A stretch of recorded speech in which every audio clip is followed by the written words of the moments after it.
সুপ্রিয় শিক্ষার্থীবৃন্দ, আজকে আমরা আলোচনা করব ইউর স্কুল শর্ট কম্পোজিশন। এটা তোমাদের যে কোনো পরীক্ষায় আসবে, ক্লাস 1 2 3 4 বলো, তোমাদের পরীক্ষায় আসবে। এটা যখনই দেওয়া থাকবে ইউর স্কুল, তুমি লিখতে হবে মাই স্কুল। ইউর লিখলে স্যারের হয়ে যাবে, তুমি লিখতে হবে মাই, মানে আমার স্কুল। হ্যাঁ, তো এই সম্বন্ধে 5টা লাইন আজকে আমরা শিখে নিব। বাংলা অর্থ সহকারে নিচে দেওয়া আছে, দেখো পদ থেকে সুন্দর করে। My school is very big and beautiful. আমার স্কুলটি খুবই বড় এবং সুন্দর। আমরা অর্থ সহকারে সুন্দর করে পড়াইতেছি। তারপরে ইট হ্যাজ মেনি ক্লাসরুম, এতে অনেকগুলো শ্রেণীকক্ষ, অ্যান্ড বিগ প্লেগ্রাউন্ড, এবং একটি বড় খেলার মাঠ আছে।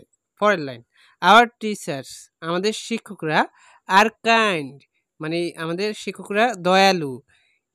তারপরে অ্যান্ড, এবং টিচ আস অয়েল, এবং আমাদের ভালোভাবে পড়ান।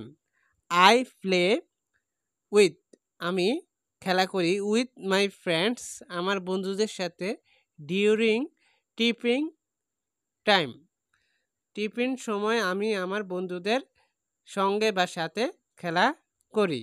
I love my school very much, আমি আমার স্কুলকে খুব ভালোবাসি। তো এভাবে তোমরা 5টা লাইন সুন্দর করে লিখলে এখানে 10-এ 10 মার্ক পেয়ে যাবা।